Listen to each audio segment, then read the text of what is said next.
is. Faith is not a blind belief. It is the strength found in our shared community and the convictions that shape our nation. Welcome to Faith in America, exploring political and patriotic themes for a stronger nation.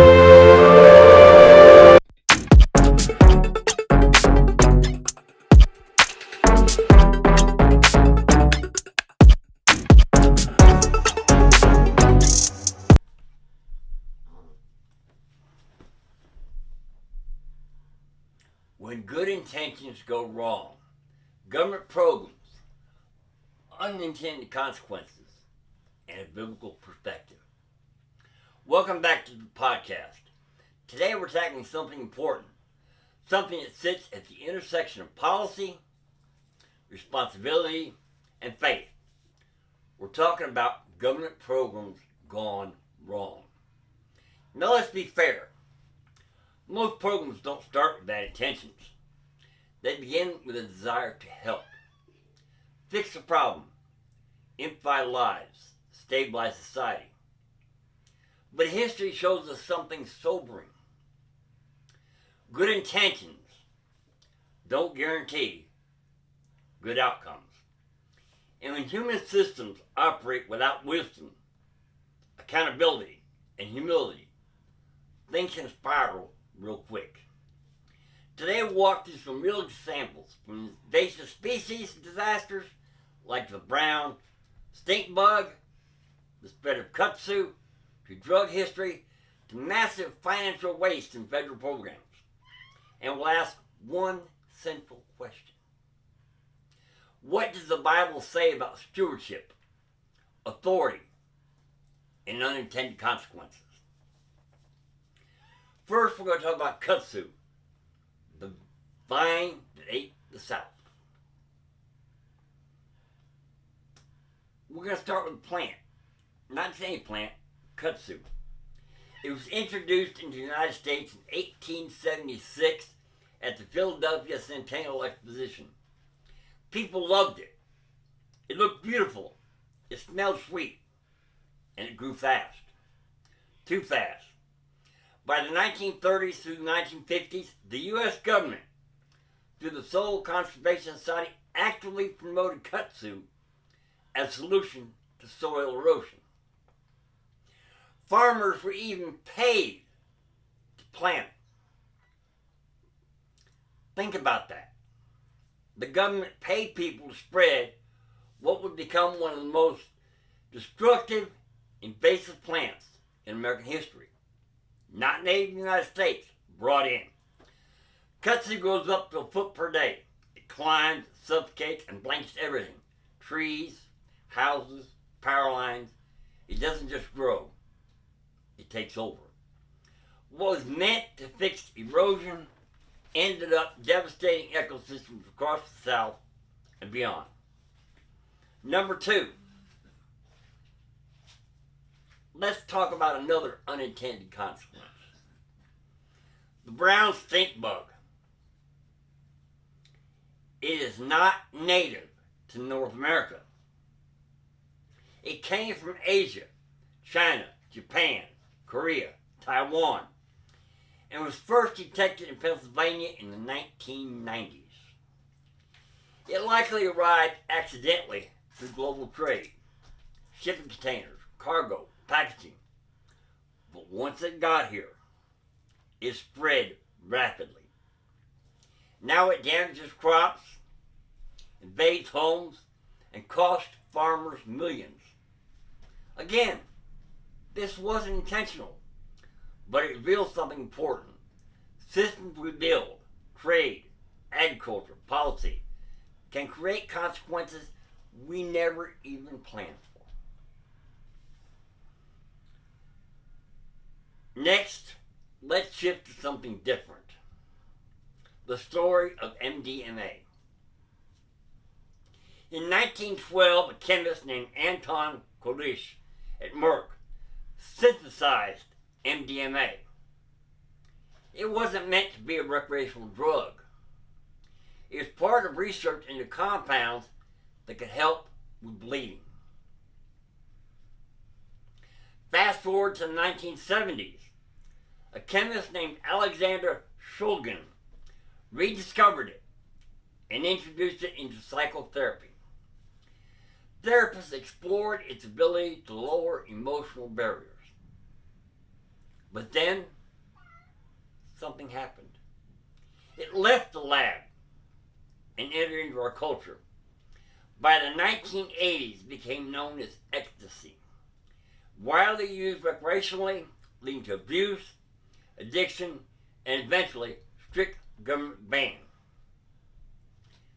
Here is the pattern again. Something created for one purpose becomes something entirely different.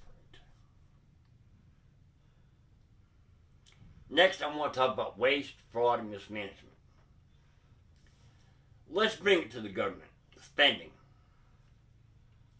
According to the Government Accountability Office, there have been over $2.7 trillion in improper payments since 2003. Think about that number. Programs like Medicare and Medicaid, designed to help the vulnerable, have suffered from overpayments, fraud, administrative errors. And then there are stories that sound almost unbelievable. The United States Department of Agriculture had a credit card program.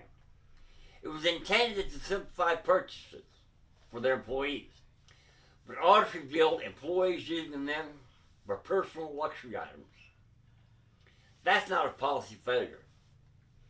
That's a heart issue. And it raises a bigger question. Can any system work properly if the people inside of it lack integrity? Here's a biblical perspective. We're going to bring this home. The Bible has a lot to say about stewardship, authority, and human nature. The heart of the problem, Jeremiah 17:9 says, the heart is deceitful above all things. That's the starting point. Programs fail not because of bad decisions, but because of flawed people. Stewardship matters. Luke 16:10 says, whoever is faithful in little is faithful also in much. When treaties are mismanaged, it's not just inefficiency, it's unfaithfulness. Whether it's tax dollars spent, natural resources, or authority, God cares about how things are handled. You have to count the cost. Luke 14:28 says, suppose one of you wants to build a tower. Won't you first sit down and estimate the cost? Kudzu wasn't properly evaluated. Programs weren't stress tested. Consequences weren't fully considered. That's a failure to count the cost. The danger of unchecked authority government has a role. Romans 13 makes that clear. Scripture never teaches blind trust in human systems. Power with accountability leads to abuse. Creation and responsibility. Genesis tells us humanity was given dominion, but also responsibility. Introducing species, altering ecosystems, managing resources. These are not small things. When handled carelessly, creation suffers. So what do we take away from all of this? Good intentions are not enough. Systems cannot replace character. Authority requires accountability, and wisdom must guide action. Kudzu was planned to help, but it consumed. A bug arrived unnoticed, but spread uncontrollably. A chemical was studied, but it became abused. Trillions was allocated, but not properly stewarded. And behind all this is the simple truth. When human systems ignore biblical principles, consequences follow. So here's the challenge. Whether you're in government, business, church, or your own household, be faithful with what God has given you. Ask questions. Seek wisdom.